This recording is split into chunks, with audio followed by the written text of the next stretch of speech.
There are talks of some creative new programs coming out for home buying affordability, and it couldn't come at a better time. Affordability in Los Angeles is at one of the all-time lows. It's actually ticked up slightly recently, with rates coming down a bit, but still very low overall. Today, we're going to talk about things like the 50-year mortgage, portability, increasing assumable loans, and of course, the Los Angeles real estate market. So stay tuned for the end when we get into some of those creative programs and talk through some of the pros and cons. This is Ben Larson with the Larson Realty Group, and let's get started. Of course, the first thing everybody wants to know about are home values.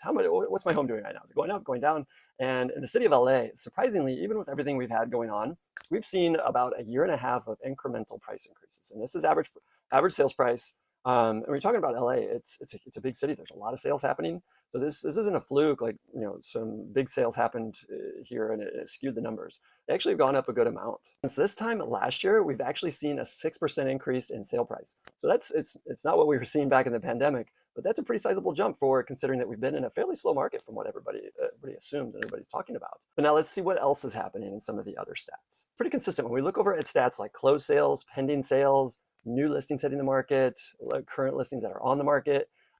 They're all up and everything is up consistently. The one thing we've seen slow down a little bit, the number of active listings that are on the market. And that is because pendings are up and pendings have increased. So pendings are up and that makes the active homes that are on the market go down or start to level off, at least not increase as much as they have. So what's the difference between new listings and active listings? Well, new listings are the number of new listings that actually came on the market. And active listings are the number of active listings on the market at the end of whatever given month we're talking about. So that's how those kind of vary. If we see a big increase in active listings, it means more people are selling, more people are putting their home on the market. If active listings are growing, typically pending listings will be down because there's active listings on the market. Pendings, that means they're not going into escrow, so the number of active listings is increasing. But we're seeing all of it increase, that's why closed sales have gone up, because those all kind of play off of each other. You have the active listings, more of those, more new listings coming on, and more pendings happening. It just means it's going to translate right over into more closed sales. So let's take a look at a little bit. I'll touch on some of the numbers of what these stats are. So for the closed sales, those are up 7.1% over last year at this time. Pending sales are up 6.8%. Active listings are up considerably, and they're up over 25%, 25.6% over last year. And the number of new listings hitting the market is great too. We're seeing an increase of 17.5% over last year. So it's a good number. What we're seeing, active listings, it's a big jump compared to everything else. So that just means more inventory for buyers. So that's a good thing. It's something we've been waiting on for a long time. Just to kind of give you a sense, what's all that mean? So basically, that is what we're seeing. We're seeing some more inventory for buyers, but we still aren't back to where we were even pre-pandemic levels, especially during the pandemic when there's a lot of inventory. A lot of people were selling because a lot of people were also buying because rates were so low. Same reason all the buyers that weren't selling were buying. So rates have come down a little bit. We are definitely seeing an increase in demand because of that. Hopefully that will be a trend that continues through the end of this year and going into next year. And then we're going to see more inventory. We'll see more sales, and that's hopefully with more inventory, that's just going to mean there's more choices for buyers. Right now, even though we are seeing a lot of inventory, the good ones are selling quickly. The ones that might need a little bit of work or might not be so great, they're not selling quite as fast. But either way, there's more to choose from. It's always a good thing. And at this time of year over the holidays, we typically see a number of sellers that aren't going on the market. They're not ready. They're going to hold off until after the holidays. So I would expect in January, on February, when we see the January numbers, we're going to see a pretty good increase in the number of new listings. So that kind of gives us a recap here of what's happening in Los Angeles. Here we're in November 2025, looking back at what's happened in October and previously.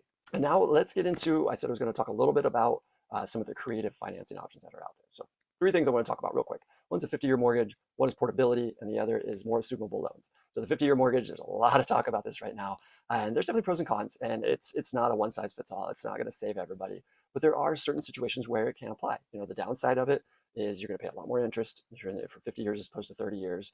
You pay a lot more interest up front, and the interest rate is going to be a little bit higher because anytime the amortization is longer, it's going to increase the interest rate. Just like a 30-year mortgage, the interest rate's a little higher than a 15-year mortgage. But the plus side is it does help affordability. Someone can they can afford more, they actually can get into the home they want, or for some people they can't find what they want where they can afford, they can actually increase their purchase price.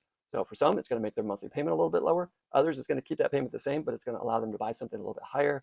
And we all do expect interest rates to be declining over these next year, 2 years, and most people are not going to be in this for 50 years, 5 years, 10 years even probably. So it's something where someone can get into the situation now, as long as they can afford it, even down the road, and then they can adjust out of it. They can do a refinance and get back out of it later. So that's kind of what's going on there. Portability is one of my favorite solutions. So basically, it just means someone has a mortgage. So many people right now have a 3% mortgage or whatever, maybe even less than that, and they don't want to sell. A lot of people, it's the only thing they like about their home is their mortgage.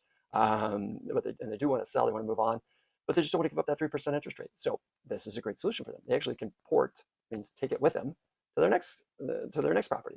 So there's a lot of other details and a lot of things that go into that. Logistically, how's that going to work with the new loan? What about their equity? So, but you know, either way, again, certain situations where it would be a great solution. So that is in play at the moment. And then more assumable loans is another thing that people are talking about. And I really like this option too, because if someone has a 3% mortgage, well, and someone wants to buy it, then that buyer could get into that mortgage. And maybe that person is moving up into a property that, the seller, they may have an assumable mortgage at a 2.5, 3, even if it's a 3.5 or 4, it's better than what we're seeing now of 6, 6.5. Maybe we'll get just under 6. Still, a 3 or 4 is way better than that. So that does give someone the opportunity to be able to move up into something like that. And those people at the top of the market, they may be downsizing and buying all cash, and they don't really care if they're buying a property that has an assumable mortgage. They might have a really low mortgage or no mortgage at all. So the interest rate doesn't really bother them too much. So if we get that whole chain going on, then the people at the top don't really care about it. Maybe the 1 or 2 buyers below them still get to keep that great rate. So I think assumable mortgages would be a great option. And there are still some of those out there right now. VA mortgages are definitely ones that can be assumable.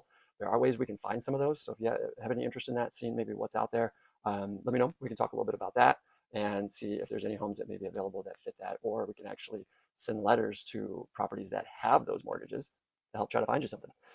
So anyway, that is my recap for the Los Angeles real estate market. Definitely check out the video here on your screens for some more information on other local areas and other local markets.